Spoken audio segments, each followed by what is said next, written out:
Dans cette vidéo, je vais vous montrer comment j'étalonne mes vidéos. Je rappelle que cette vidéo est la suite de la vidéo précédente.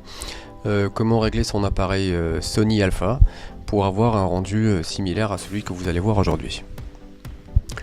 Donc pour commencer, je vais mettre à votre disposition les rushs avec lesquels je vais travailler à la fin de la vidéo. Donc vous pouvez les télécharger pour commencer à travailler en même temps que moi. Ensuite, vous aurez besoin de télécharger le Final Color Final. Sur ce site, vous avez le lien dans la description. Ensuite, vous avez besoin de télécharger des luttes que vous allez pouvoir trouver dans YouTube en tapant M31 Lut Free Download, et vous allez trouver des liens à disposition pour télécharger. Voilà. Donc on va tout de suite se rendre dans Final Cut. Je vais commencer par créer un événement que je vais nommer tuto étalonnage.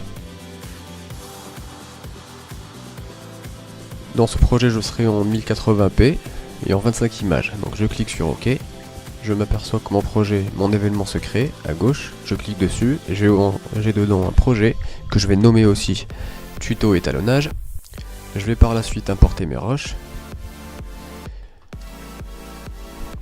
Donc je vais sélectionner mes rushs, mon dossier, et je clique sur importer.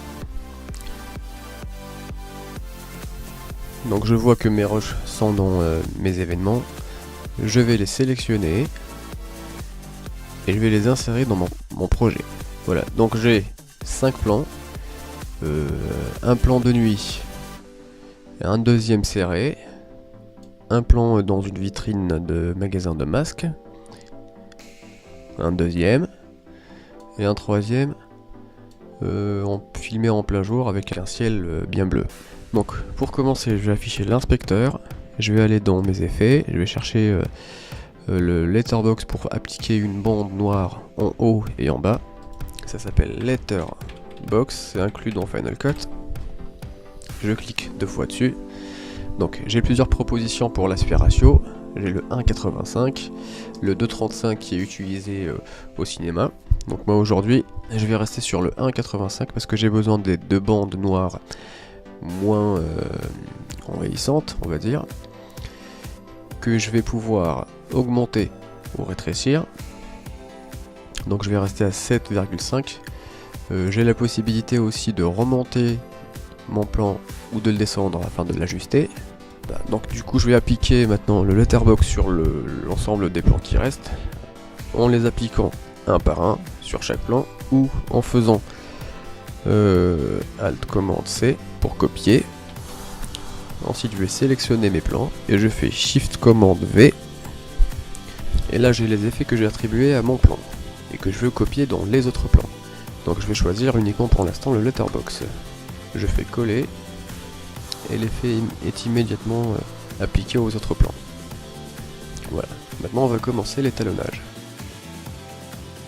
Après avoir installé le Color Final, je vais le taper dans les effets, je clique 2 fois dessus, je fais Open, et je vais me rendre dans Lut M31 que je viens de télécharger.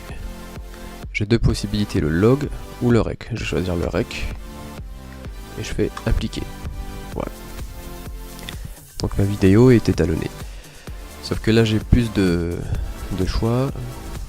Je vais aller dans les autres onglets. Il y en a un qui me permet d'ajuster les curves, la luminosité par exemple.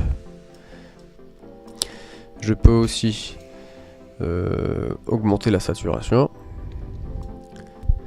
Je peux aussi modifier les couleurs une par une. Par exemple, je vais prendre le bleu et je vais augmenter la saturation ou la diminuer pour voir un effet différent.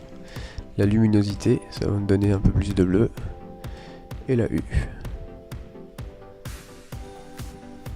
Je préfère rester dans ces couleurs là. Voilà.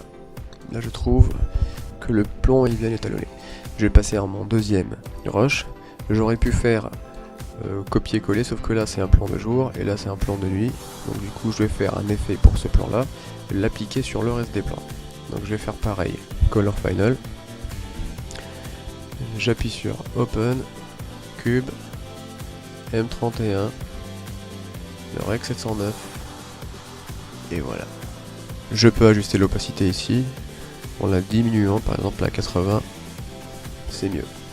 Ensuite, je vais maintenant appliquer mon effet aux autres plans en faisant, je sélectionne le plan déjà, je fais Alt Commande C, je sélectionne les autres plans sur lesquels je veux appliquer mon effet, je fais Shift Commande V et je choisis l'effet que je veux appliquer.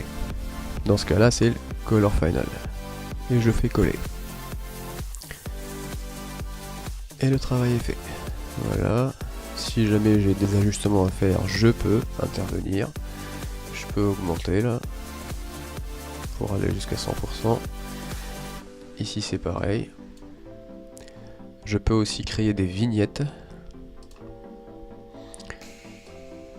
Par exemple, je vais sous-exposer tout ce qui est autour du masque afin de le mettre en valeur.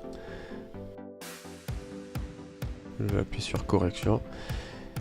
Ici j'ai masque intérieur et extérieur. Je clique sur intérieur, extérieur, je vais sur exposition.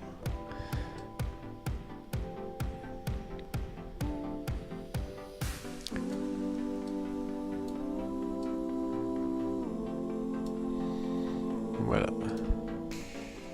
Ça fait avant et après. Il ne faut pas beaucoup abuser du masque, des vignettes parce que ça devient un peu trop. Ça c'est avant. Ça c'est après. On a tout de suite le regard qui est fixé dessus, parce qu'il est mis en valeur. Donc juste après vous laissez votre Final Cut faire le rendu, et vous avez juste à exporter. Donc voilà, c'est tout pour aujourd'hui, j'espère que ce tutoriel vous a été utile, et je vous dis à bientôt.